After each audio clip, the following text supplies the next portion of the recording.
Hello viewer मैंने केमती अच्छा तो मुझे आशा कर भल थे तो चलतु आज जाना जदि आम बेसी समय स्क्रीन यूज कर तो आमर कौन होता है एवं केते समय स्क्रीन यूज करवा दरकार तो चलतु से विषय आज जाना।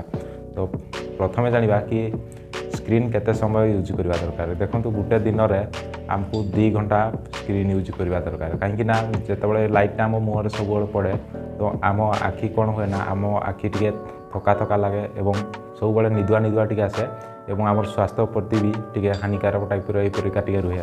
राति और दिन समय ब्राइटनेस को कम एवं हाई करवा दरकार कहीं जो देखो दिन में कौन हुए ना लाइट पड़े बा सूर्य किरण पड़ता है से समय कौन करवा ना आम स्क्रीन लाइटा को बढ़ाई पार एवं राति कौन करवा ना राति हूँ सूर्य किरण न थाए एवं अंधकार थाए तो सही समय आम कौन करवा ना लाइट को लो कर फल कि आम आखि कम्फर्टफुल लगे और कम्फर्टफुल रही मोबाइल को केवल जो आम दरकार से ही यूज करवा ना कि जो दरकार नहीं से ही यूज करवा।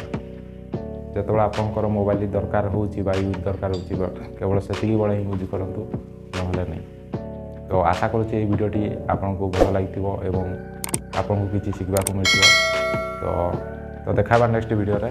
धन्यवाद।